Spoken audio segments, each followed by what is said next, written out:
Magandang araw mga kaibigan.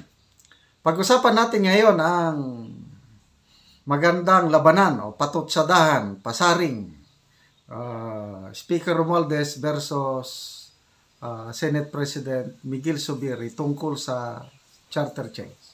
Okay, gusto ko lang ipaliwanag mula kahapon, ngayon and onwards, dito na ako sa General's Viewpoint mag-upload sa lahat ng videos ko o vlogs. Yung dati, yung General's Opinion, buhay pa yon, hindi yon nagurgur. Marami pa rin nakakapanood up to now. Kaya lang, hindi ko na ma-open yung General's Opinion dahil na-hack ng mga tao na may masamang balak. Pinalitan yung password. So, hindi ko ma-open dahil hindi ko alam ang password. So, ganun po ang nangyari. Hindi po nagurgur ang General's Opinion. So, dito na ako mag-upload palagi sa General's Viewpoint. Okay? By the way, yung gusto ng dark chocolate, yung pure tablia or cacao, ito po, bagong dating na stock. Ang bango. So, as usual, dito pa rin kayo tatawag o mag-text 0916-9000-997. First come, first serve po dahil limited ang stock. Okay, dito na. Kahapon, may pahayag si Speaker Romualdez nung tinanong siya ng media tungkol sa charter change. Papasaba sa Senado. Ang sagot ni Speaker Romualdez ay kayang-kaya yan ni Senator Zubiri. I have confidence on the leadership of the Senate President. Papasa yan sa Senado. Ganon. Para bang it's a double-edged statement. To me, parang warning. Pag hindi mo may pasa, delikado ka. Dapat mong ipasa. Something like that. Kasi di ba lately balitado na sisibakin si Senate President Zubiri, papalitan siya ni Senator Jingo Estrada. Ano yun? To me, totoo yun, kailang hindi natuloy. Bakit? Kasi lumalabas na alanganin ang pagpasa ng charter change sa Senado. So, ang gusto ng Malacanang, gusto ng nagsusulong sa charter change, kailangan nila ng Senate President na who can deliver the votes. 18 votes ang kailangan. Kaya yun, parang nag-attempt sila na tanggalin si Zubiri, palitan ng bago, yung kaya nilang diktahan. Marunong si Senate President Zubiri. Nung nalaman niya yung plano, gumalaw na siya. Nag-prepare na siya ng manifesto of support. Nagpapirma sa mga senador na susuporta sa kanya. Nakapapirma siya 13. Ika-14 siya, 14 senators pumirma para sa manifesto of support for Zubiri. Para matanggal ang isang Senate President, kailangan lang ng 13 senators na pumirma sa isang resolution ba o manifesto. Wala na. Palitan na. Kodita na yun. 14 ang susuporta kay Zubiri. Ibig sabihin, 10 na lang ang hindi. Di wala. Hindi nila kayang tanggalin si Zubiri. Okay? So, ngayon, yun, nagpaparinig si Speaker Romualdez. Hindi, papasayan. Kayang-kaya yan, kayang-kaya yan ni Senate President Zubiri. Pasaring, pambobola ba, whatever. Okay, ito. Nakakatuwa dahil may response si Senator Zubiri. Dito po sa Manila Standard, balita ngayon. Zubiri says he will lose post if pro-Chacha vote is forced. Anong sabi ni Zubiri? Hindi pwedeng pwersahan ang Chacha. Kasi ang lumalabas, gusto ng Malacanang by hook or by crook. Dapat may 18 votes, papasa. alanganin na. Kaya gusto nilang tanggalin. Very diplomatic ang leadership ni Senator Zubiri. Kaya sinagot niya to me analysis ko lang ito, opinion. Yung pasaring ni Speaker Romualdez na kayang-kayang ipasa yan sa Senado through the leadership of Senator Zubiri. Ganon ang ng Speaker of the House. Ang sagot, mawawalan ako ng trabaho. Masisibak ako pag puwersahin ko ang mga senador.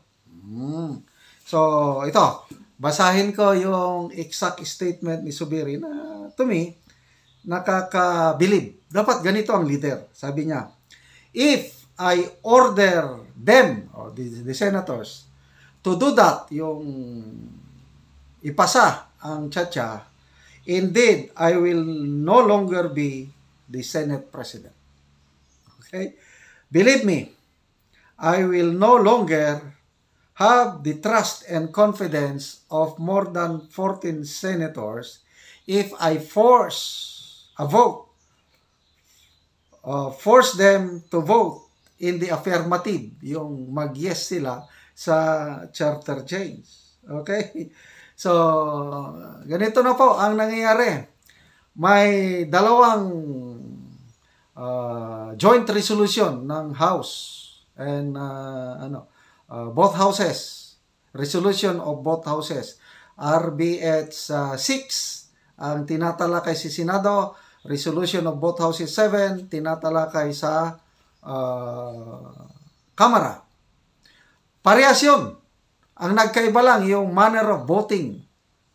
Yung resolution of both houses number 6 sa Senado, separate ang voting ng House at Senado. Dito naman sa House, joint voting. Doon sila nagkakatalo. So, dito sa House, sigurado papasa na yung resolution of both houses number 7. Bago mag Holy Week break, wala na yan, pasado na yan. Papaano sa Senado? So, it's a big challenge, sabi ni Senator Zubiri. Mahirap puwersahin ang mga senador, which is correct. Mga senador na yan Hindi mo naman pwedeng diktahan. Sa House, maybe, nadidiktahan nila, I don't know. Ang senador, may mga yan, kanya-kanyang diskarte. So, okay, tingnan natin ang mga umaayaw. Ito, nakalagay dito sa Manila Standard. Na-identify na yan.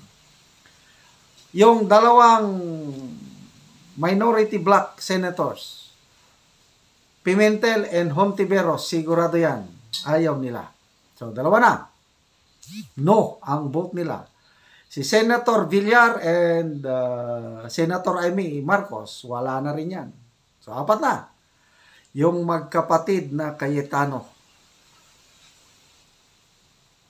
According to the article of Manila Standard, wala na rin yan. So, 6 na. Sino pa ang mga dagdag? Yung mga senador na dikit kay PRRD. Bato, okay?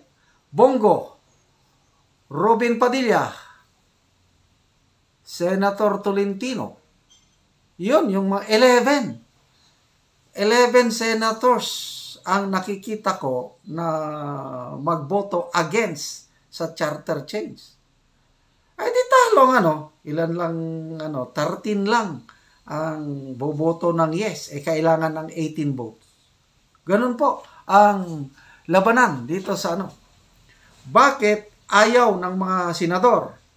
Hindi sila ayaw nilang magtiwala kasi lumalabas na pakitang tao lang itong economic provisions na i-amend. Once na na-approve yan, sunod-sunod na yung mga iba pang i-amend, including political amendments, lalo na yung pag-change ng bicameral, itong dalawang houses, gagawing unicameral, gagawing parliamentary style na tayo para wala nang eleksyon ng presidente o prime minister. Ganon na lang yon. Kaya booking na booking sila na yung gusto nila talagang hindi talaga yung economic provisions. Maalala ko ulit si Attorney Vic Rodriguez. Yung sa prayer rally, anong speech niya? Ang problema, hindi ang konstitusyon. Anong problema? Corruption, inflation, at political persecution. Okay? So, good luck po, Senate President Miguel Zubiri. Tama po ang ginagawa nyo. Yan ang tunay na leader. Huwag persahan. Yung leadership by diplomacy. Yan ang tunay na statesman. Tunay na leader. Hindi katulad yung mga namuemersa dyan o yung ibang leader na nadidiktahan. Walang sariling diskarte.